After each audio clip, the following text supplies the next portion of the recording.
বাঁচতে হলে অভিনয় শেখো, কারণ তুমি যেখানে আছো সেটা একটা রঙ্গমঞ্চ। যতই মূল্যবান হও না কেন, যদি তুমি ভুল জায়গায় থাকো তাহলে তুমি মূল্যহীন। সারা বিশ্ব হেরে যায় তাপমাত্রার কাছে, আর তাপমাত্রা হেরে যায় বাবাদের কাছে। অতিরিক্ত নির্ভর দেওয়া মানুষগুলো একটা সময় নিজেই ভয়ের কারণ হয়। একদিন টাকা হবে, কিন্তু টাকার অভাবে হারানোর জিনিসগুলো আর পাবে না। অন্ধের দেশে আয়না বিক্রি করা আর বিশ্বাসঘাতককে বিশ্বাস করা একই ব্যাপার। কিছু মানুষ আপনাকে নিজের মতো করে ব্যবহার করতে না পারলে দেখবেন আপনার নামে বদনাম করে বেড়াবে। কি আজব তাই না? মনটা কোনো কাচের জিনিস নয়, তবুও ভেঙে যায়।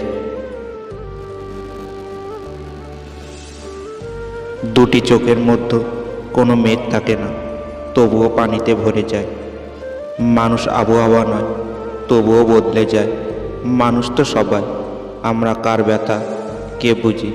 সুযোগ পেলে অন্যের ক্ষতে লবণ দিয়ে স্বাদ খুঁজি।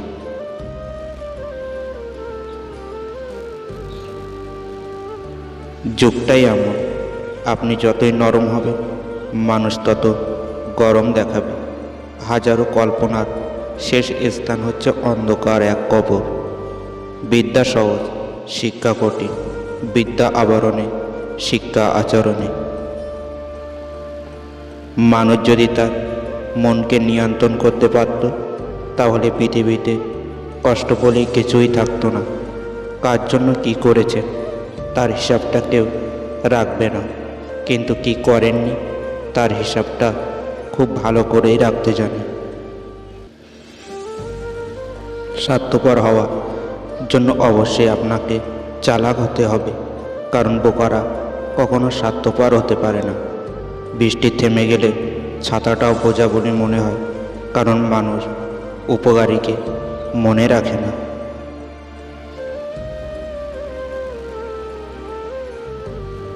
বেশিরভাগ পুরুষেরা পরনারীর সঙ্গে যত ভদ্রভাবে কথা বলতো, সেইভাবে যদি একটু নিজের স্ত্রীর সঙ্গে কথা বলতো, তাহলে প্রতিটি সংসার ভালোবাসায় পরিপূর্ণ থাকত।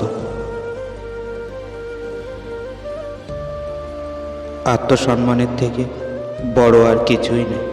কেউ তোমাকে একবারের জন্য ছোট করলেও তাকে চিনে রেখো এবং তার থেকে দূরে থাকো, কারণ প্রশ্রয় পেলে সে একই কাজ বারবার করবে। স্ত্রীর মাত্রাতিরিক্ত অবহেলায় স্বামী পরকীয়া করার প্রধান কারণ। তবে প্রতিটা পুরুষের জেনে রাখা উচিত যে পরকীয়া কখনো সে নারীর সমস্যার সমাধান হতে পারে না, কারণ এক হাতে কখনোই তালি বাজে না। জীবনের রাস্তায় অনেক মানুষের সাথে পরিচয় হয়। কেউ ভালোবাসতে শেখায়, কেউ ভালোবাসতে শেখায়, আবার কেউ বিশ্বাস করলে যে ঠকতে হয় সেটাও শিখিয়ে দিয়ে যায়।